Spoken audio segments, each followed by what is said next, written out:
Do the right thing.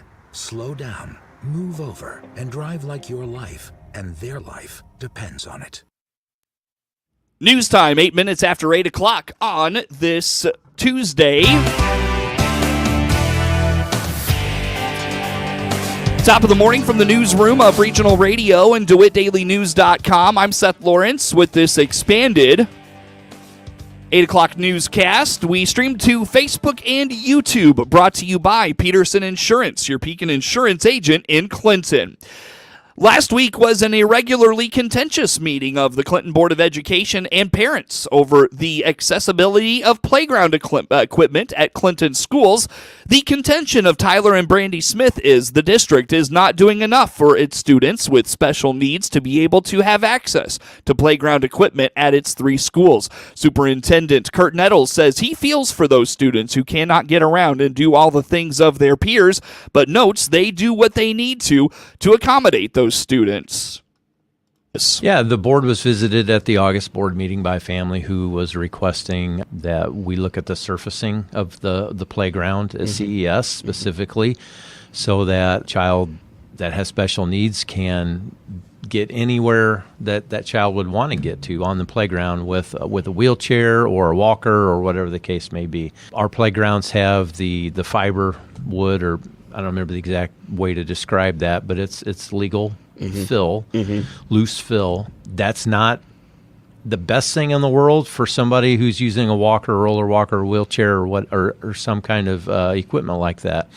Can they get across it? Yes. With difficulty, yes. Turning on it, not the greatest. So, like I said last night, I surveyed 20 superintendents last week. And so it was, no one has these types of paved playgrounds. It's excessively expensive. We have as good or better a playground than the superintendents I talk to.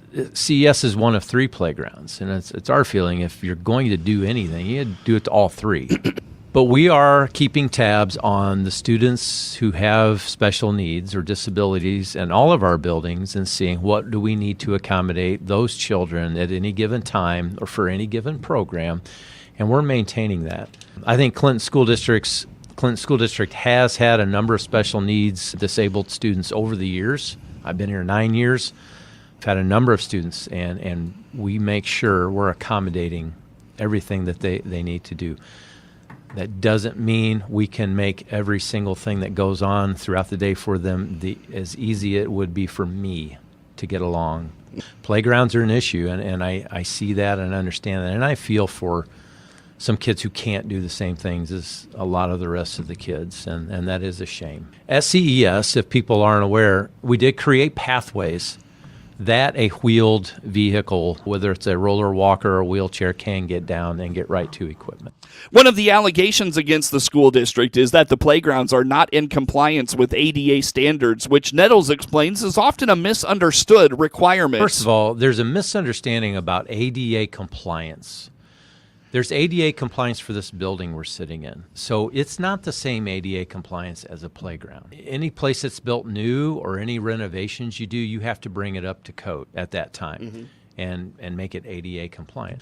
Standards have changed on playgrounds and things of that nature. So it's, we don't have to go back and redo Douglas Playground, but I know over the years changes have been made here and there to make sure everything's still safe and holding together well and all that, and we keep the stuff underneath it safe, so if kids fall, what they call the fall zone and things like that. So to say that a playground is going to be ADA compliant to the same point that CES, the building itself, is ADA compliant, I think is a misunderstanding that people have. One with most any kind of handicap can go into our school buildings and be okay. CES is multiple floors. We have an elevator. We have ramps. We have this and that. The upcoming renovation of the high school football field and other athletic facility improvements in the last few years have come under scrutiny from those advocating for improvements to playground equipment. But Nettles points out those projects have taken several years of planning, and planning for a playground improvement requires equal consideration. The responsibility that a Board of Education takes on, 7 elected people in our communities, They take on a planning and a budgeting and funding scenario that is in the works over a couple of years. We had always felt like our playgrounds were suitable and could be updated or accommodations made if necessary. But the playgrounds, 2 of them being really fairly new, were never a conversation on the facilities plan. They weren't. A lot of other things are, and we'd be happy to give a copy of our facilities plan to anyone that would ask for it. We've talked about it openly at board meetings a lot. You and I have talked about it here quite a bit. I think it's probably been in the journal a little bit here and there over time. So that's been out there. Like I said last night, in my comments last night at the end of the meeting, we started that plan 2 years ago.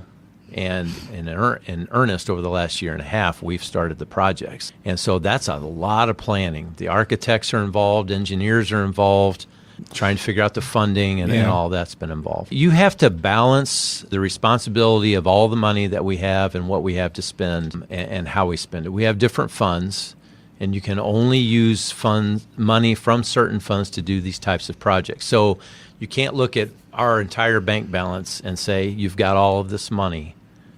Spend some of it here or spend some of it there. The work that we're doing is coming from the operations and maintenance fund, which is not flush like the education fund. We also have to finance some of the projects that we're doing. Health life safety bonds we did not long ago. We'll probably do the district will do some other bonds probably in the next year or two to help with some other projects that are going to come up. This money is financing we can pay off pretty quickly at lower interest and get everything finished, and we can afford to do that. But again, it's a planning scenario, and it's figuring out the funding and not extending ourselves.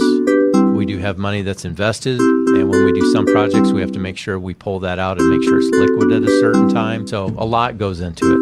The playgrounds were just not a part of that planning, and so the board, and I agree with this, the board needs to work through the plan that they have in place. But they do need to review it, and they do need to keep things. I don't think there's an end to the facilities plan. What I think happens probably a year from now is, hey, we're getting pretty close to the end of what we've planned and financed. What's ahead? Maybe there's a variety of different projects that are ahead, and the board and Mr. Goebel will take a look at that. It was suggested to the Board of Education last week the district and community work together to fundraise for this effort. Nettles says personally he does not like that idea because the community already pays taxes into the school system for things like playgrounds and facility maintenance. I don't want to go to a community. This is Kurt Nettles talking. I'm not speaking personally for every board member. We levy taxes every year. You pay property taxes. If you own property in DeWitt County or this school district, you pay property taxes. We utilize it to do a lot of the things we've just talked about. Then to come on top of that and ask the community to give and to fundraise and to do this and that is really on top of what they're already paying in property taxes, which we're taking and trying to be as responsible as we can and think things through and plan and use that and leverage that the best that we can without raising your property taxes. To raise a couple of $100,000 is a huge effort. I just don't want to go and ask the community to do that. And it's possible within the next year and a half that there might be a question on the ballot for the 1 cent sales tax. I mean, how much do you keep doing? I get uncomfortable with the smaller fundraisers that the kids do a lot of times. I just don't think you keep going back and back and back to the community. There is frustration on the side of the parents that the Board of Education is not communicating with them about this process. Nettles says the activity on social media has kept the topic on the board's radar, but he also says there have been other one-on-one conversations that have taken place. We have public participation in our board meetings. The board is very willing and welcoming, and I think in August when the Smith family came and talked to the board was very gracious and kind to them. They never said, yes, we're all in on this. They listened. They discussed among themselves. I know they've all had one-on-one conversations, and some of them have talked to me about it too. It never left their mind, and part of that is because there was more information put out on social media too. We had to think about it. There were a couple of board members that spoke with the family not at a board meeting, and tried to answer a couple of questions for them. So there has not been zero communication. They wondered why I didn't contact them and correct with them the report that WCIA did in an interview with me, which I said publicly last night was a hatchet job, because they cut out more than half of what I said in the interview and made it sound like, here's $370,000 we're going to spend to make it look real nice, which was total opposite of what I said. It's not my responsibility to email the community and correct what a news agency misreported or misrepresented. It never crossed my mind to contact them and do that. So if I'm emailed directly or called directly, I respond to everything. Always have. And I will meet with just anybody that wants to meet with me. But a scenario, just trying to commute back and forth in a public participation session, is we've got other business to tend to as well. So we had to get to that last night as well as we did in August. So Nettles indicates he has not been contacted by anyone seeking an inspection of playground equipment, and also points out the district's insurance inspects the equipment a couple of times per year and has seen no major issues that needs correcting in those inspections. A DeWitt County Schools leader is encouraging its parents to participate in the 5 Essential Survey through the state of Illinois. On the WHOW Morning Show Monday, DeLand-Weldon Schools Superintendent Dr. Michael Tresnick told Regional Radio the 5 Essentials Survey is administered by the Illinois State Board of Education in conjunction with the University of Illinois Chicago. Sure. So that opened up in January. The state board does it through University of Chicago. And I'm going to try to send some stuff out to our parents later today. But it was in our newsletter, and it's on our website. Students take a survey, the teachers take a survey, and then we ask parents to take a survey. And what we're trying to get to is at least get 20% of our parents, 25% of our parents to take the survey. And the data is collected to kind of formulate long-term planning and short-term planning, how to do improvements, what we do here. And, the state takes a look at that, and then we get a report back, kind of getting a feel of where parents think we're at. According to Dr. Tresnick, the district wants to hear from parents on where they can improve. I look at, we get the report from the state, and we look at various things that come into that report. And like I said, if we see some areas that are showing to have some concerns or deficiencies, then we like to look at that and see if, is it something that we feel the survey just didn't hit right, because this is a survey that they're using statewide. They're using it in large school districts and they're using it in small districts, and it's not really different for anyone. So sometimes some of the questioning doesn't necessarily apply and can skew it a little bit, because it just doesn't match up with what we are as compared to a very large school district. But at the same time, we look through it and we see if there's some things that it's flagging out, then we're going to look at those and see if we can address those, or is it a short-term fix, or do we need to do some long-term planning? Dr. Tresnick says he'll be sending out reminders to his families imploring them to take that survey. Get news anytime at DeWittDailyNews.com. Serpro of Piatt DeWitt Counties, the leader in fire, water, and mole restoration, is proud to continue its exclusive sponsorship of the WHOW Clinton Maroon Player of the Game, announced at the end of every Maroon sports broadcast. Our WHOW announcers will select that night's WHOW Serpro of Piatt DeWitt Counties Clinton Maroon Player of the Game. They'll be highlighted in each WHOW Maroon post-game broadcast and get a certificate from WHOW and Serpro of Piatt DeWitt County. Find out all the services Serpro of Piatt DeWitt Counties offers by clicking their icon at DeWittDailyNews.com. Allergy season is here, and our Warner Hospital and Health Services walk-in clinic inside our family medicine is here to help. No appointment, no problem. Find out more by clicking our icon at DeWittDailyNews.com. For the latest in Central Illinois agricultural news, visit IllinoisFarmRadio.com. Get updated information on markets, weather, ag news, local interviews with NAFB farm broadcaster Jared White, and much, much more. All at IllinoisFarmRadio.com. Time now for a look at sports. I'm Seth Lawrence with this report. The high school basketball postseason rolls on tonight. Class 1A boys basketball sectional semifinal action from the Salt Fork sectional. Hayworth battles Decatur St. Teresa at 6 o'clock. Then it's Champaign St. Thomas More and Lexington at 7:30. Tonight from the Effingham St. Anthony sectional, Arcola takes on Blueford Weber at 6 o'clock. 2A boys basketball sectional semifinal action tonight. From the Beardstown sectional, Pleasant Plains battles Alton Marquette. Tonight from Canton, Peoria Notre Dame takes on Taylor Ridge Rock Ridge. From the Clifton Central sectional, Fieldcrest takes on Mantino at 7. And from the Shelbyville sectional, it's Flora and St. Joe Ogden tonight at 7. Class 3A boys basketball sectional semifinal action tonight. From the Lincoln sectional, Decatur MacArthur takes on Springfield Sacred Heart Griffin at 7 o'clock. And tonight in Pontiac, it's Metamora and LaSalle Peru at 7. Class 4A boys basketball sectional semifinal action tonight. From the Pekin sectional, Normal Community takes on Moline at 7.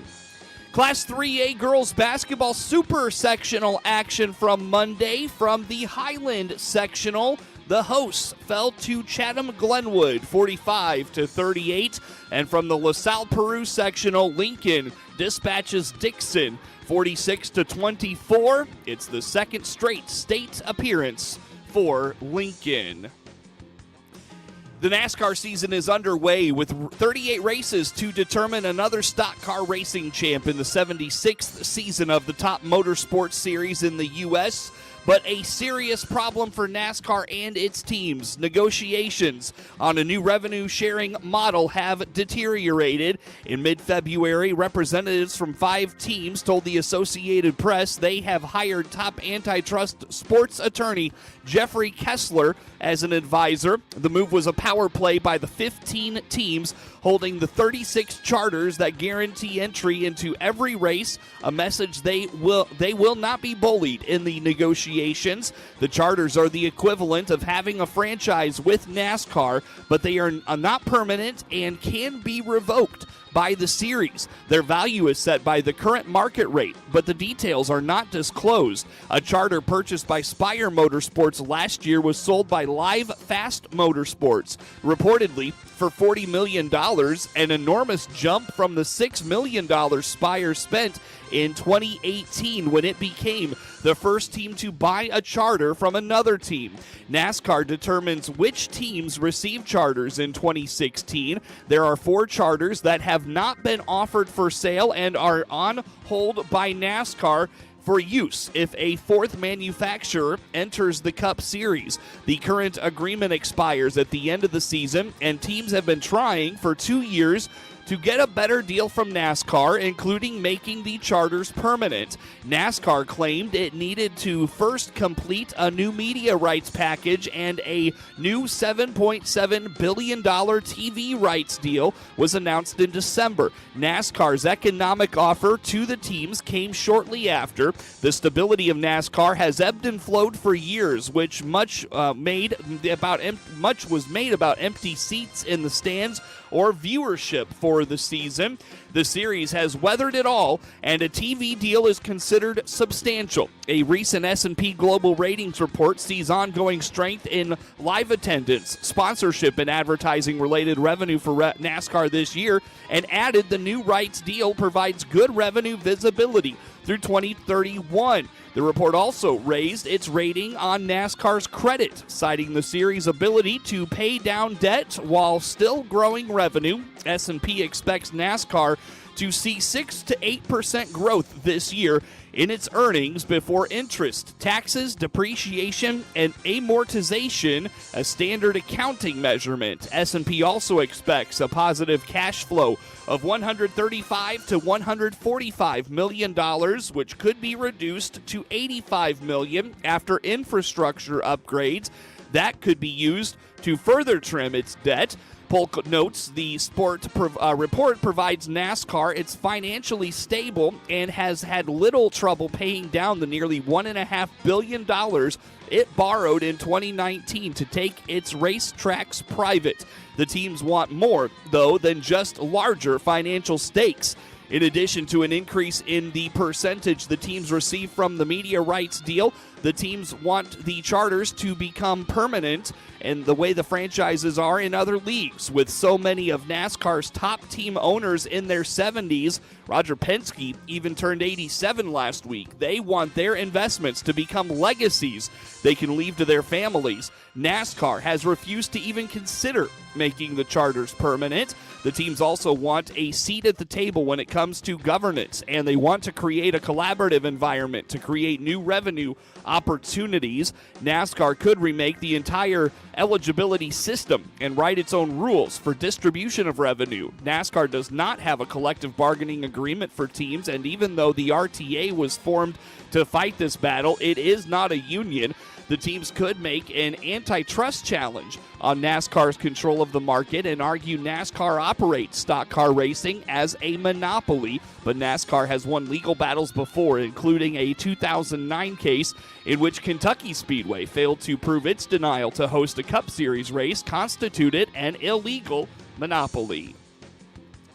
Get sports anytime from your computer or mobile device at DeWittDailyNews.com.